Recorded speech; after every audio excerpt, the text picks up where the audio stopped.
Tu regardes les nuages blancs, loin, très loin, sous ton avion, quand tu entends deux hôtesses de l'air chuchoter entre elles. Elles ont l'air terrifiées. La seconde d'après, elles ne sont plus debout dans l'allée, mais tu te frottes les yeux, en train de flotter dans les airs, tout comme la moitié des passagers du vol. La seule chose qui t'empêche d'en faire de même est ta ceinture de sécurité.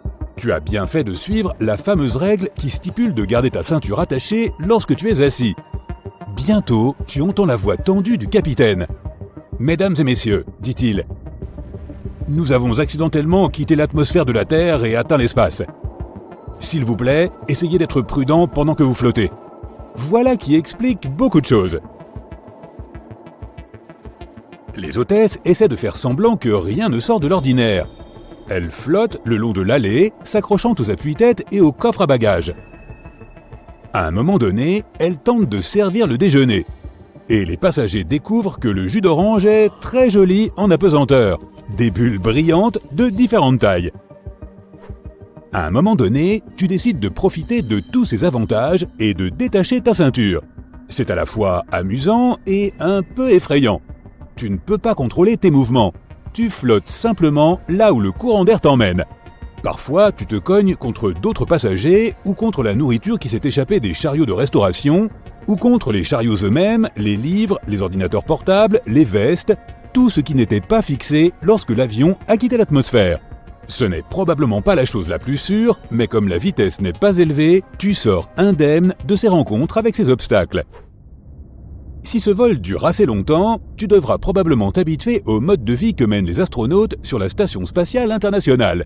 Disons que tu as soudainement le mal du pays et que tu te mets à pleurer. Dans ce cas, tes larmes ne rouleront pas sur tes joues pour tomber sur ton t-shirt. Elles resteront sur tes paupières et les brûleront. Tu ne pourras pas prendre de douche car l'eau formera simplement de minuscules bulles et flottera en l'air. Tu devras donc utiliser des lingettes humides spéciales pour enlever toute cette saleté de ton corps. Et tu ne pourras pas laver tes vêtements. Tu devras simplement les jeter comme le font les astronautes de l'ISS. Tu devras aussi utiliser du dentifrice comestible et du shampoing qui n'a pas besoin d'être rincé. Si ton avion reste dans l'espace assez longtemps pour que tes cheveux poussent, tu devras utiliser des ciseaux spéciaux équipés d'un minuscule aspirateur et d'un récipient. De cette façon, tes cheveux ne s'éparpilleront pas partout. Imagine que quelqu'un les avale. Tu regardes autour de la cabine et tu observes un phénomène très amusant. Tes compagnons de voyage tournent suspendus dans l'air. À certains intervalles, ils changent soudainement leur axe de rotation de 180 degrés. Et cela se répète encore et encore. Les miracles de l'apesanteur. Soudain, tu aperçois une araignée. Que fait-elle dans cet avion?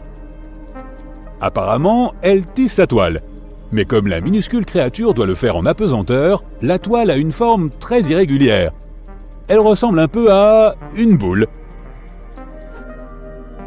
Soudain, tu ressens une sensation de démangeaison dans ton nez.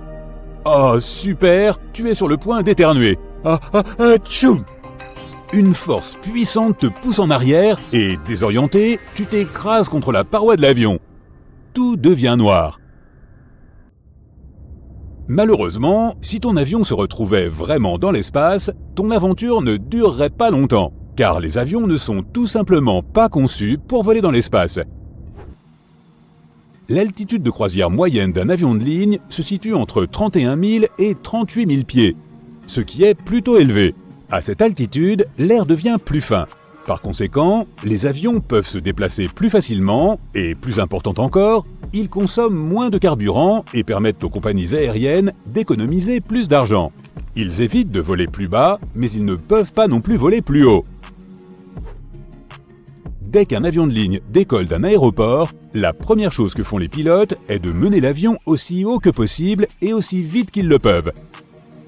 Un avion moyen atteint généralement son altitude de croisière dans les 10 premières minutes du vol. En même temps, chaque avion a sa propre altitude de croisière en fonction de son poids et de certaines autres caractéristiques. Par exemple, le célèbre avion de ligne supersonique Concorde, dont la vitesse maximale était 2 fois plus rapide que la vitesse du son, volait bien plus haut que les autres avions modernes, entre 15 000 et 18 000 mètres. Lorsque les avions volent à une altitude de 10 000 mètres, ils parviennent à éviter le mauvais temps. Par exemple les vents violents et les fortes pluies qui font rage dans les couches inférieures de l'atmosphère. De plus, ces altitudes assez élevées permettent aux avions d'éviter le trafic aérien dense, comme les hélicoptères et les avions légers. Cela les aide aussi à rester à l'écart des oiseaux et des gros insectes. Enfin, et c'est le plus important, si une urgence survient à une hauteur de plus de 10 000 mètres dans les airs, les pilotes auront suffisamment de temps pour trouver la meilleure solution. Bref, plus c'est haut, mieux c'est. Mais alors, pourquoi les avions évitent-ils de dépasser leur altitude de croisière?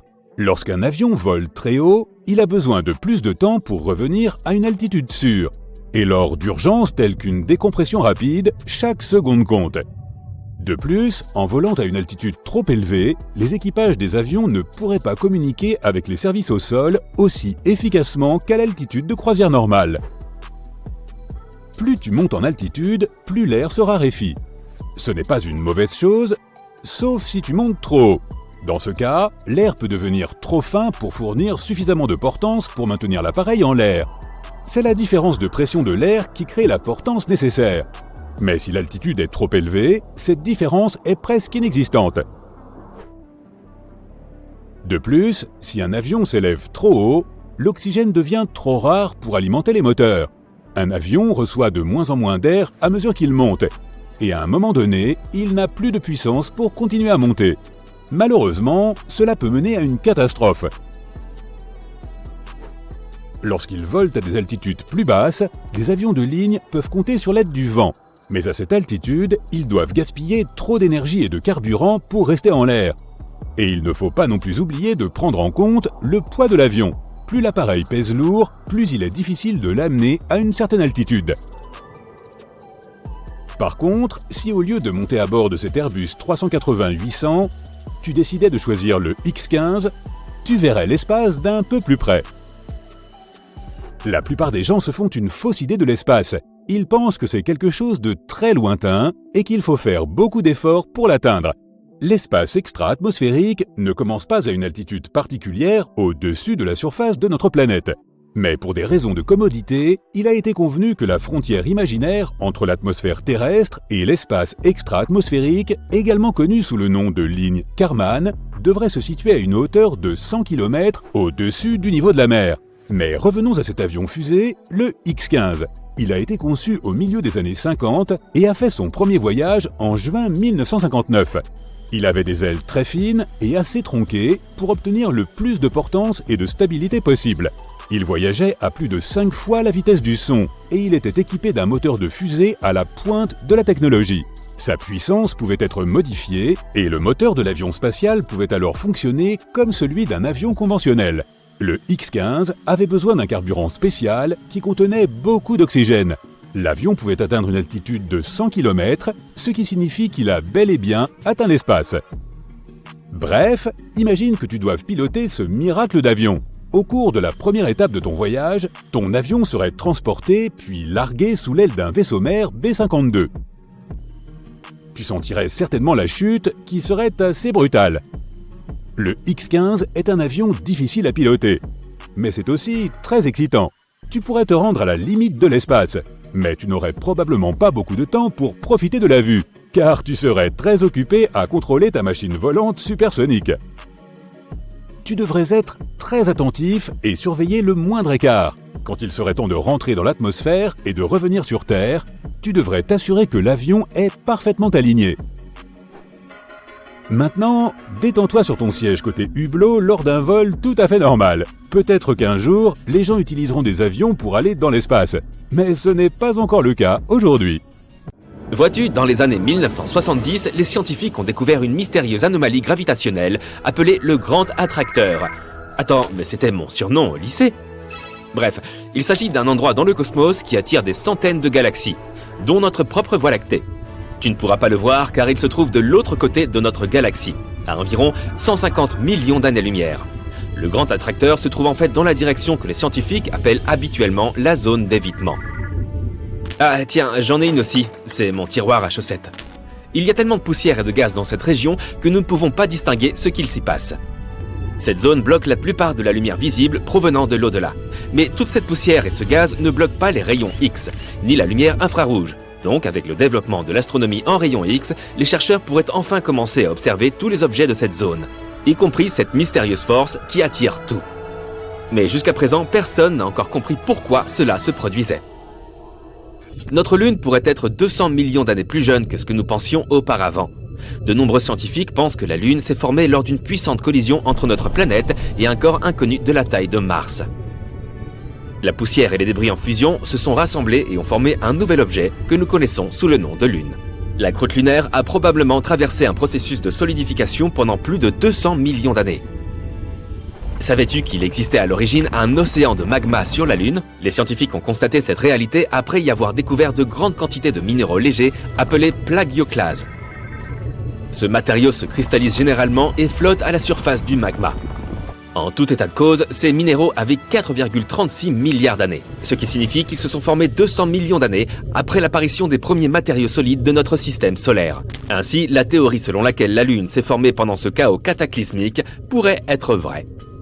Si tu atterris sur la Lune un jour et que tu laisses ton empreinte à sa surface, elle peut y rester pendant 1 million d'années. Tu verrais aussi les empreintes d'autres astronautes, même si personne n'a atterri sur sa surface lunaire depuis des décennies. La Lune n'a pas d'atmosphère qui lui soit propre. Il n'y a pas de vent ou d'autre chose qui puisse balayer la poussière et effacer les empreintes de pas. Nous le percevons comme un petit point quelque part au loin. Mais en réalité, le Soleil est si grand que si c'était une sphère creuse, tu pourrais la remplir avec plus d'1 million de terres. Le Soleil représente 99,86% de la masse de l'ensemble de notre système solaire. Un autre objet énorme de notre système solaire est Jupiter. Elle est 11 fois plus grande que notre planète. À titre de comparaison, la Terre n'a même pas la taille de la grande tache rouge. Cette énorme tempête fait rage sur Jupiter depuis plus d'1 siècle. Et non, elle n'est ancrée à rien de solide, puisque Jupiter est une géante gazeuse. Elle est semblable à un ouragan colossal de forme ovale, de couleur rougeâtre et assez vaste pour engloutir notre planète entière. Il fut un temps où elle était 3 fois plus grande que notre planète. Mais au cours des siècles, elle a rétréci tout en s'étirant. Quant à Jupiter elle-même, cette géante gazeuse est une sorte d'aspirateur qui garde notre système solaire en sécurité. Jupiter possède une gravité incroyablement forte, qui dévore les comètes ou les astéroïdes qui pourraient potentiellement nuire à notre planète natale. Dans certains autres systèmes planétaires, les géantes gazeuses semblables à Jupiter migrent de la position où elles se sont formées. Elles spiralent vers l'intérieur et se rapprochent de leur étoile mère. Et pendant leur voyage, elles avalent de petites planètes telluriques. Ou bien leur immense force gravitationnelle projette ces planètes hors de leur système solaire. Heureusement pour nous, la force gravitationnelle de Jupiter ne fonctionne pas de cette façon. Si les planètes semblables à Jupiter restent éloignées de leurs étoiles, elles assurent la sécurité de leur système planétaire en protégeant les petites planètes qui se trouvent dans leur orbite intérieure. Jupiter, par exemple, peut influer sur les orbites des petits corps spatiaux qui s'approchent trop près des planètes intérieures. C'est pourquoi cette géante gazeuse est une excellente gardienne de notre système solaire. Il existe un trou noir supermassif qui parcourt l'espace à une vitesse de 4 800 000 km/h et laisse une traînée de débris derrière lui. J'avais un petit frère qui faisait pareil. Il est environ 1 million de fois plus lourd que notre Soleil, et en ce moment, il se trouve à 2 milliards d'années-lumière de la Terre. Ce trou noir a commencé comme tous les autres dans sa propre galaxie elliptique avec de nombreuses étoiles qui l'entouraient. Les trous noirs supermassifs se forment souvent et restent dans le centre des galaxies, mais celui-ci s'est échappé. Une théorie affirme que ce trou noir est différent, car la galaxie où il s'est formé a peut-être rencontré une autre galaxie à un moment donné. Parfois, les galaxies fusionnent pour former une nouvelle galaxie à part entière si cela se produit. Mais pas cette fois-ci. Au lieu de fusionner, la galaxie de ce trou noir a traversé une galaxie bien plus grande il y a des millions d'années. Cette galaxie gigantesque avait déjà avalé d'autres galaxies en cours de route. Et comme elle était si grande, la galaxie qui entourait notre trou noir supermassif a fini par être déchirée. Le trou noir en son centre est parvenu à s'enfuir, avec certaines des étoiles proches. Ce qui a laissé cette traînée brûlante s'étendant par-delà l'espace environnant. Les super tempêtes solaires sont si puissantes qu'elles peuvent provoquer des coupures de courant dans le monde entier. Des éruptions aléatoires en provenance du Soleil provoquent ces tempêtes solaires, et elles peuvent vraiment se produire à tout moment. En 2012, nous avons eu de la chance, car la tempête solaire la plus puissante des 150 dernières années est passée très près de nous. Elle s'est simplement contentée de croiser l'orbite de la Terre. Si elle s'était produite seulement une semaine plus tôt, notre planète aurait dû faire face à des conséquences terribles, notamment des coupures de courant sur l'ensemble du globe. Les sursauts de rayons gamma sont suffisamment puissants pour détruire des planètes. Nous parlons de sursauts extrêmement forts, qui se produisent principalement dans des galaxies très lointaines. Si ces rayons sont dirigés directement vers un objet spatial, ils peuvent l'anéantir complètement, même si nous parlons là d'une planète entière. La Terre est en sécurité pour l'instant, et nous n'avons pas grand-chose à craindre. Un sursaut gamma se produit dans notre galaxie environ une fois tous les 5 millions d'années. Heureusement, il se produit trop loin et n'affecte pas la vie sur Terre. Tout cela, en somme, ne nous regarde pas, mais c'est tout de même effrayant.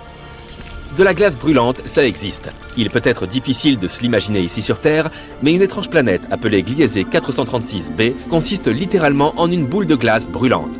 Elle a beau être couverte de glace, elle présente en même temps une température de 440 degrés Celsius. Tu ne peux pas vraiment la voir brûler car il y a trop d'eau sur cette planète.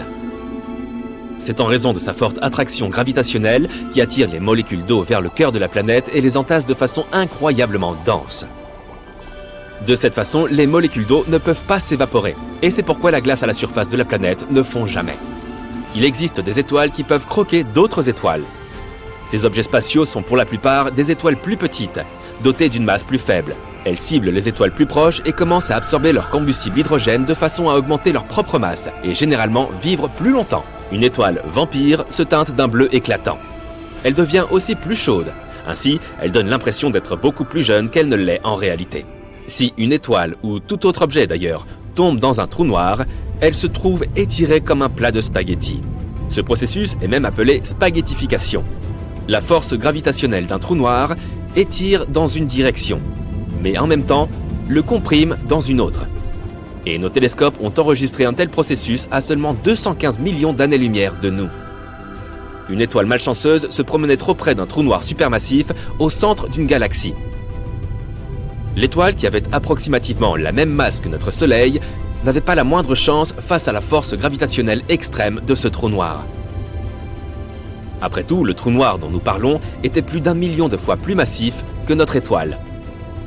Les astronomes ont eu de la chance d'assister à un tel événement, parce qu'après qu'un trou noir ait mangé une étoile, il recrache souvent ses composants sous forme de poussière cosmique. Il est donc difficile de voir ce qui s'y passe. Alors, cette image du trou noir, c'était pour ainsi dire son portrait craché? Ok, c'est bon, j'arrête les calembours. Dans l'espace, personne ne vous entend crier. Comme chacun sait, les explosions d'étoiles, les astéroïdes qui s'écrasent et les planètes en feu ne font pas de bruit dans l'espace. Vraiment? Et si on pouvait bel et bien entendre certains bruits là-haut? Ok, retour à l'école. Le son est une onde mécanique provenant d'une vibration. Mais qu'est-ce que ça signifie exactement? L'exemple le plus parlant est celui des cordes de guitare. Si tu grattes l'une d'entre elles, elle se met à vibrer. Les atomes à l'intérieur de la corde en métal commencent à s'agiter et à heurter les atomes de l'air qui les entourent. Les atomes se poussent les uns les autres jusqu'à ce que certains atteignent nos oreilles. C'est comme la vaguelette créée par un caillou jeté dans un étang. Et cela se produit très rapidement, à une vitesse d'environ 340 mètres par seconde. Ensuite, nos tympans commencent à vibrer à la même fréquence. Et les petits os à l'intérieur de nos oreilles transmettent cette vibration au cerveau. Le cerveau opère alors sa magie, reconnaît le motif et le transforme en son. Super! Maintenant, nous savons que nous avons besoin de certaines particules pour créer du son, et nous pouvons trouver ces particules dans les gaz, les liquides et les substances solides. Mais qu'en est-il de l'espace? C'est un vide presque parfait. Et tu as probablement déjà entendu dire qu'il n'y a pas de son dans l'espace puisque c'est un vide. Mais qu'est-ce que ça signifie réellement? Un vide parfait est une zone totalement dépourvue de matière. Cela signifie qu'il n'y a rien à cet endroit.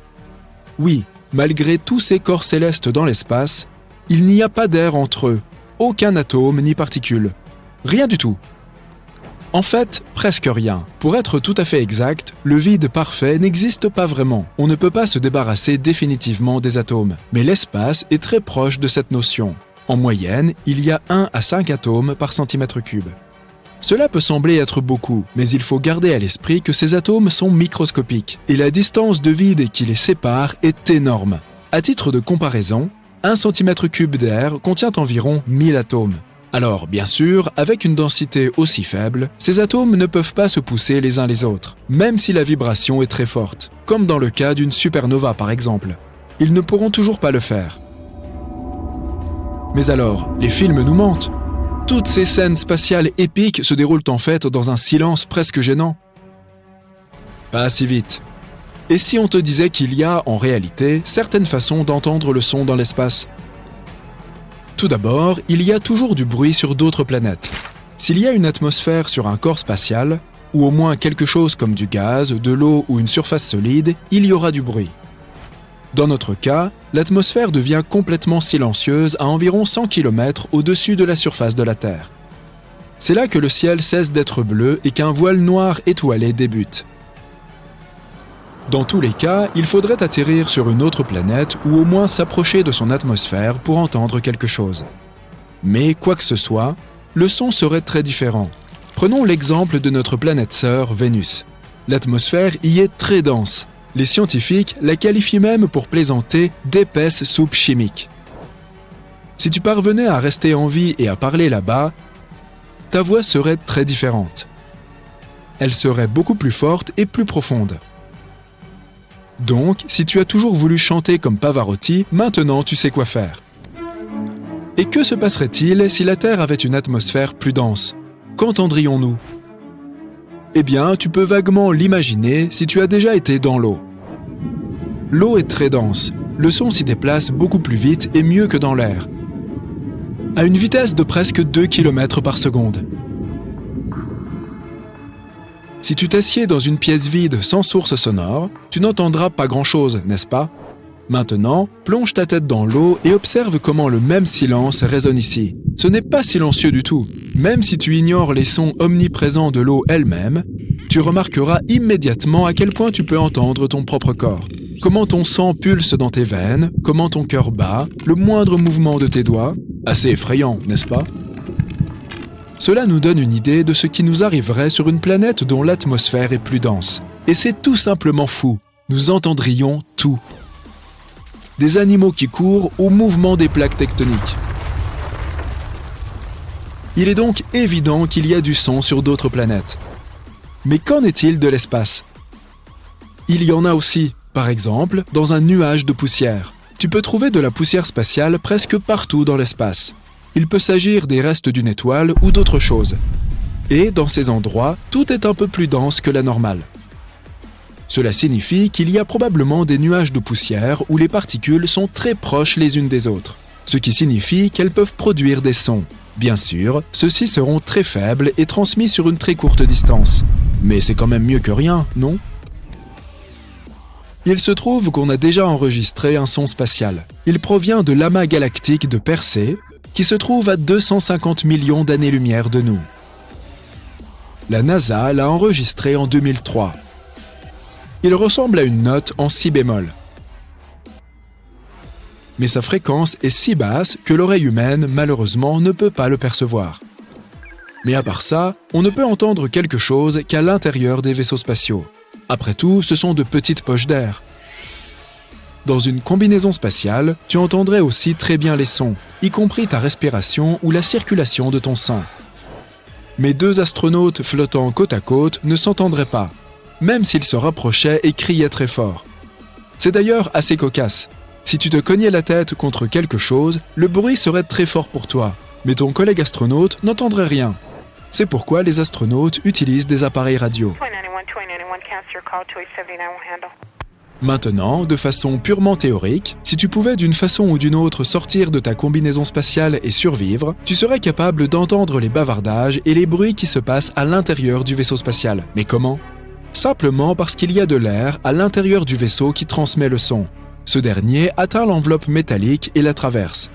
Si tu t'appuyais contre le vaisseau, en le touchant de préférence avec ton coude ou ton genou, le son serait transmis au cerveau directement par tes os, en ignorant les oreilles.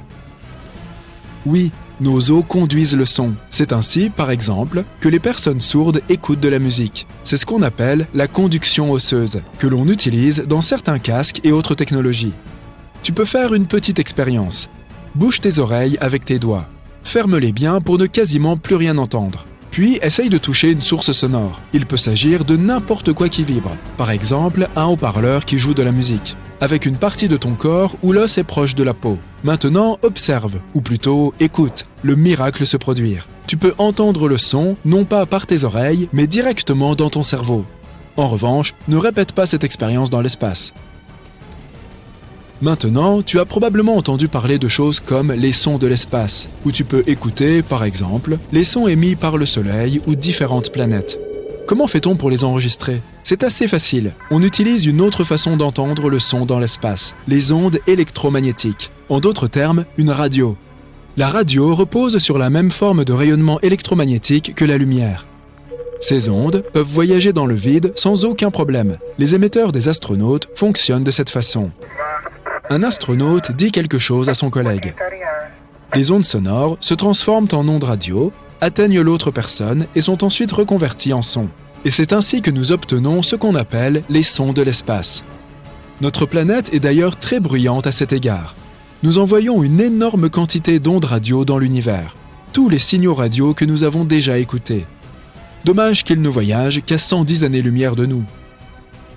Mais après tout, c'est peut-être une bonne chose qu'on n'entende pas tout ce qui se passe dans l'espace. Imagine que le son puisse facilement voyager dans l'univers.